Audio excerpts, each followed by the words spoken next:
નમસ્કાર મિત્રો, હવે અરીસો અંતર્ગોળ હોય કે બહિર્ગોળ હોય એની અંદર વસ્તુને જુદા જુદા સ્થાને મૂકીએ તો કેવો પ્રતિબિંબ મળશે? પ્રતિબિંબ મેળવવા માટે વસ્તુમાંથી નીકળતા અસંખ્ય કિરણો પૈકી આપણે 4 કિરણોને ધ્યાનમાં લેતા શીખીશું. વસ્તુમાંથી અસંખ્ય કિરણો નીકળે પણ આપણે 4 જ કિરણોનો અભ્યાસ કરીશું. એમાંથી આકૃતિ દોરવા માટે તો 2 જ યાદ રાખીશું.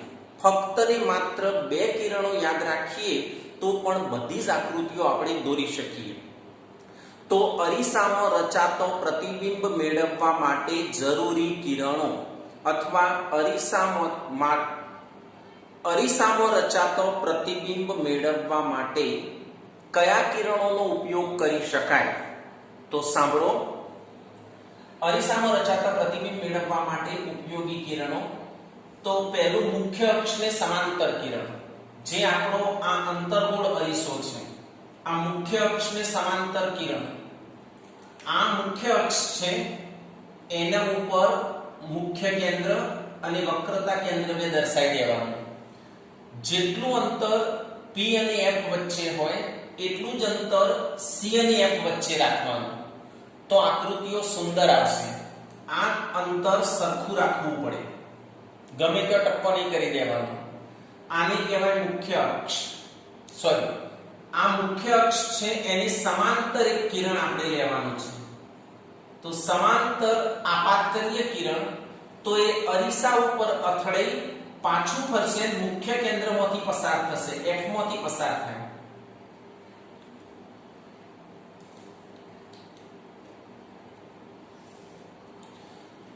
તો આપણે પહેલું કિરણ કે મુખ્ય અક્ષને સમાંતર કિરણ, તો જે મુખ્ય અક્ષને સમાંતર કિરણ હોય એ અરીસા વડે પરાવર્તન પામીને મુખ્ય કેન્દ્રમાંથી પસાર થાય છે. અહીંયા લખવાનું, મુખ્ય અક્ષને સમાંતર કિરણ જે અરીસા વડે પરાવર્તન પામીને મુખ્ય કેન્દ્રમાંથી પસાર થાય છે. મુખ્ય અક્ષને સમાંતર કિરણ જે અરીસા વડે પરાવર્તન પામીને મુખ્ય કેન્દ્રમાંથી પસાર થાય છે. એક આ કિરણનો આપણે ઉપયોગ કરવાનો. આ અંતર્ગોળ અરીસા માટે છે. બહિર્ગોળ અરીસો હોય તો એ સેમ જ થાય. આ સમાંતર કિરણ દોર્યું આપણે. સમાંતર હોય એ બહિર્ગોળ અરીસો કિરણોને છૂટો પાડ્યા. આની જેમ પાછું આ બાજુ F માં ના આવે, પાછું આમ છૂટું પડે. પછી એને આપણે પાછળ ખેંચીએ, એકદમ સીધું ખેંચવાનું. એટલે પહેલા છે ને આ બાજુનું દોરી દેવાનું તૂટક, કારણ કે કિરણ ખરેખર પાછું ફરીને અહીંયા જશે. આ તો આપણે જાતે અહીંયા F માં લાવવા માટે દોર્યું છે, પણ આ એકદમ સીધી આવી જોઈએ. અહીંથી કાપેલી હોય, જુદી જતી હોય એવું ના દેખાવું જોઈએ. તો એક મુખ્ય અક્ષને સમાંતર કિરણ જે અરીસા વડે પરાવર્તન પામીને મુખ્ય કેન્દ્રમાંથી પસાર થાય છે. આમાં મુખ્ય કેન્દ્રમાંથી પસાર થાય, આમાં મુખ્ય કેન્દ્રમાંથી પસાર થતો હોય એવો ભાસ થાય. ખરેખર તો આ છૂટું પડીને આમ જ જશે, પણ પાછળ ખેંચીએ તો મુખ્ય કેન્દ્રમાંથી પસાર થતું હોય એવો ભાસ થાય. બીજું કિરણ ઉલટું લેવાનું. સમાંતર હોય તો મુખ્ય કેન્દ્રમાં જાય. આપણે મુખ્ય કેન્દ્રમાંથી પસાર થતું કિરણ, મુખ્ય કેન્દ્રમાંથી પસાર થતું કિરણ લેવાનું, તો એ પરાવર્તન પામીને સમાંતર બની જાય.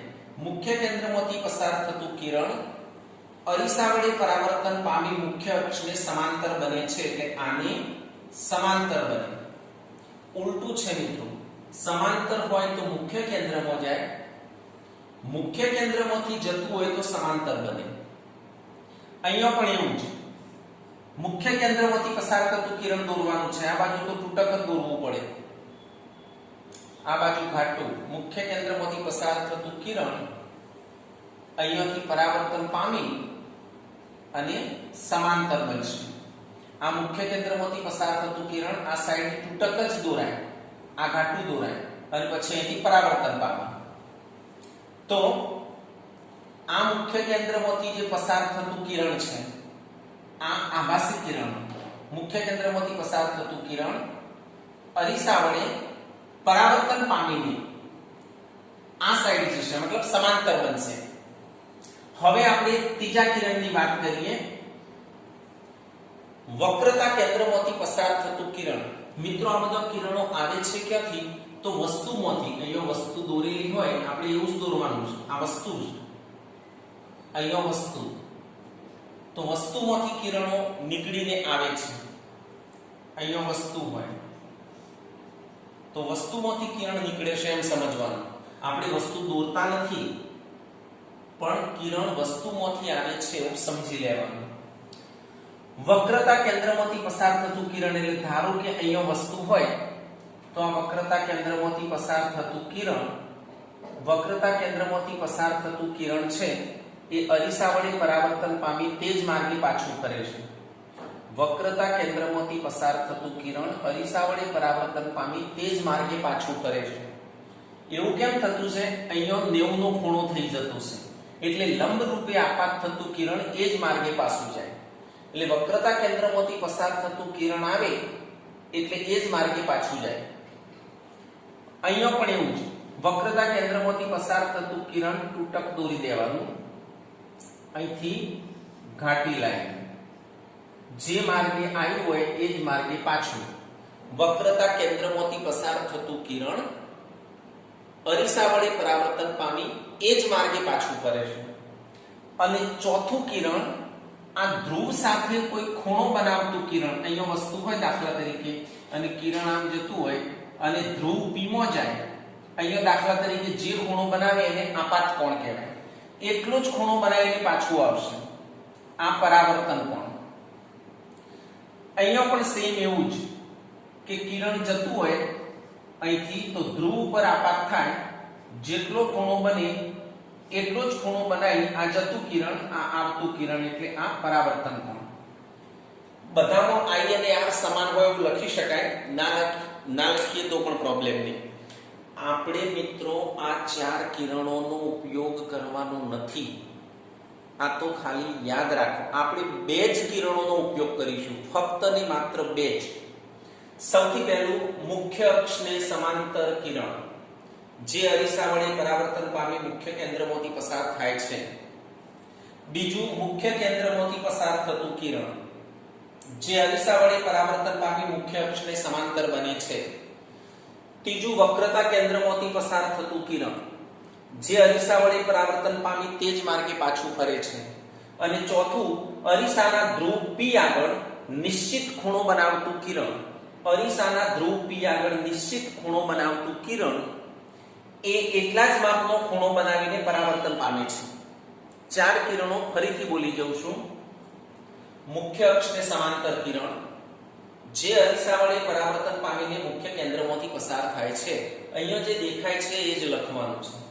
મુખ્ય કેન્દ્રમાંથી પસાર થતું કિરણ જે અરીસા વડે પરાવર્તન પામી મુખ્ય અક્ષને સમાંતર બને છે. વક્રતા કેન્દ્રમાંથી પસાર થતું કિરણ જે અરીસા વડે પરાવર્તન પામી તે જ માર્ગે પાછું ફરે છે.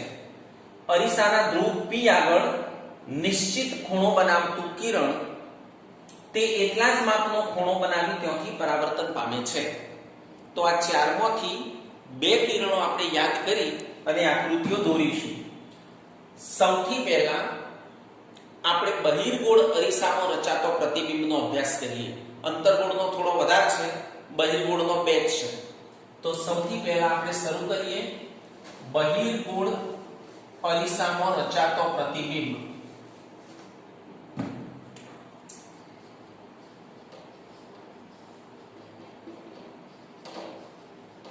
બહિર્ગોળ અરીસામાં રચાતો પ્રતિબિંબ.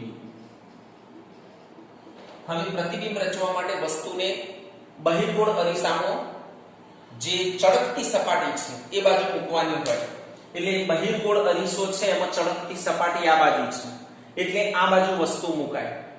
એટલે વસ્તુનું સ્થાન આપણે અરીસાની ચળકતી સપાટી બાજુ મૂકીશું. F અને C પેલી બાજુ લખ્યા છે કારણ કે જે બાજુ વળાંક પડતો હોય એ બાજુ કેન્દ્ર આવે. આમાં વળાંક આ બાજુ પડે છે એટલે કેન્દ્ર આ બાજુ હોય, મુખ્ય કેન્દ્ર પણ આ બાજુ હોય. આમાં વળાંક આ બાજુ પડે છે તો F અને C એ બાજુ દર્શાવવા પડે. તો આપણે બહિર્ગોળ અરીસામાં રચાતા પ્રતિબિંબની વાત કરીએ. પહેલું વસ્તુનું સ્થાન, વસ્તુને ક્યાં મૂકવાની એ આપણને પ્રશ્ન પૂછાય તો રકમમાં લખેલું હોય કે વસ્તુને અહીંયા મૂકજો. જે વાત આપણને આપી હોય એ વાત આપણે લખવાની. સૌથી પહેલા અનંત અંતરે, અનંત અંતરે વસ્તુ હોય તો કેવું પ્રતિબિંબ મળે એની વાત કરીએ. તો આ આપણે દોર્યો બહિર્ગોળ અરીસો, વચ્ચેથી પસાર થતી મુખ્ય અક્ષ દોરી દેવાની. આ બાજુ F અને C સરખા સરખા અંતરે લખી દેવાનું. વસ્તુ અનંત અંતરે છે એટલે દેખાતી નથી. અનંત અંતરે એટલે અહીંયા વસ્તુ હશે પણ બહુ દૂર છે તો દેખાતી નથી. તો વસ્તુમાંથી આવતા સમાન આ વસ્તુમાંથી કિરણ આવે છે એવું સમજી લેવાનું. સમાંતર કિરણો આ બધા વસ્તુમાંથી આવે છે. જો વસ્તુ નીચે તરફ હોય તો અહીંથી આવશે. એટલે વસ્તુ અહીંયા અનંત અંતરે છે એટલે દેખાય નહીં. તો વસ્તુમાંથી આવતો બધો કિરણો આપણે દર્શાવે. હવે આ બહિર્ગોળ અરીસો છે એ કિરણોને અહીંથી છૂટા પાડશે. એટલે આ કિરણ અહીંથી છૂટું પડીને આમ જશે, પણ છૂટું પાડીએ એ વખતે એને પાછું લાઈનમાં ખેંચીને F માં આવતું હોય એવી રીતે દોરવાનું. આમ સીધી લીટી આવી જોઈએ. પછી આ જે બીજું કિરણ છે અહીંથી પરાવર્તન પામશે, પછી પાછું ખેંચીને F માં તો લાવવાનું છે. આ કિરણ એ જ દિશામાં પાછું ફરશે.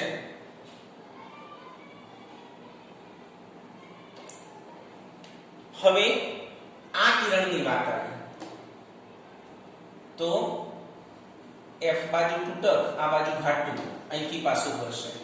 આ છેલ્લું કિરણ F બાજુ તૂટક, આ બાજુ ઘાટું. તો આ પાછો ફરતો કિરણો જે છે આપણે દોર્યો એ વચ્ચે દૂર દૂર જશે. જેમ દૂર જશે એમ એમની વચ્ચેનું અંતર વધશે. એટલે આ ક્યારેય ભેગો નહીં થાય. એટલે એમને પાછળ ખેંચીને આપણે ભેગો કર્યો છે. તો પાછળ ખેંચીને આપણે ભેગો કર્યો એટલે જોરેનો ભેગો કર્યો કહેવાય. નીચે આવું લખવાનું, પ્રતિબિંબનું સ્થાન. તો પ્રતિબિંબ આપણને ક્યાં મળ્યું? બધો કિરણો ભેગો અહીંયા થતો હોય એવું ભાસ થાય છે. એટલે અરીસાની પાછળ અથવા વસ્તુની વિરુદ્ધ બાજુએ, અરીસાની પાછળ એવું પણ લખાય અથવા વસ્તુની વિરુદ્ધ બાજુએ, વસ્તુની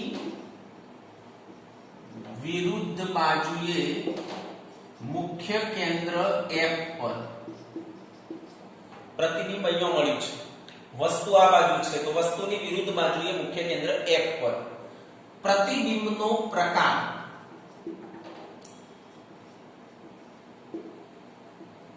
તો પ્રતિબિંબનો પ્રકાર એટલે કિરણો એની જાતે ભેગો નહીં થયો. અહીંયા કિરણો તો છૂટો પડ્યો હતો, આપણે ખેંચીને જોરેનો ભેગો કર્યો છે એટલે આભાસી.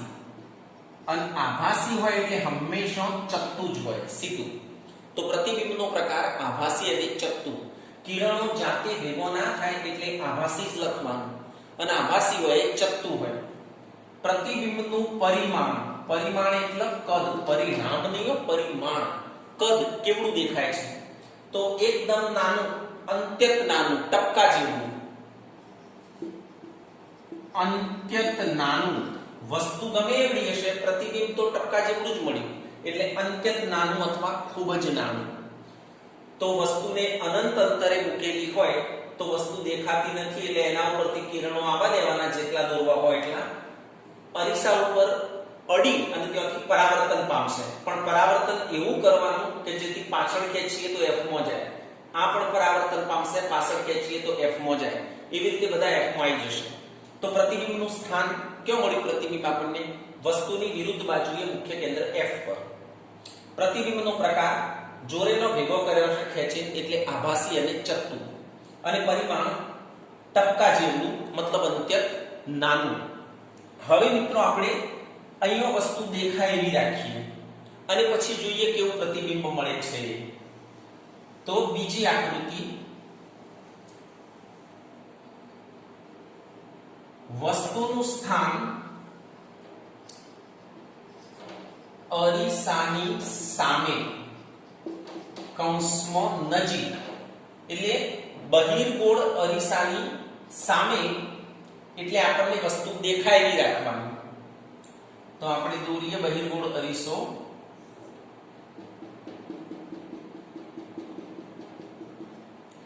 આ બાજુ F C, આ બાજુ FC કશું ના હોય, વળાંક આ બાજુ છે. એટલે હવે અહીંયા લખ્યું છે અરીસાની સામે એટલે અહીંયા વસ્તુ મૂકી દેવાની. અરીસાની સામે ગમે ત્યાં મૂકી શકાય. અહીંયા મૂકવી હોય તો અહીંયા મૂકી શકાય, અહીંયા મૂકવી હોય તો અહીંયા દૂર મૂકો, નજીક મૂકો, જો મૂકવી હોય તો. હવે આપણે નક્કી કર્યું કે વસ્તુમાંથી નીકળતો 4 કિરણો આપણે ભણ્યા હતા, એમાંથી આપણે 2 કિરણો લેવાના. એક સમાંતર કિરણ લેવાનું, તો આ સમાંતર લેવાનું. સમાંતર હોય ક્યાં જાય? F માં જાય. પણ આ બાજુ જાય એટલે તૂટક દોરવાનું અને અહીંથી પાછું ફરે છે એવું દર્શાવવાનું. અરીસાની અથડે પાછું આ બાજુ આવે પણ તૂટક દોરવાનું આ બાજુ.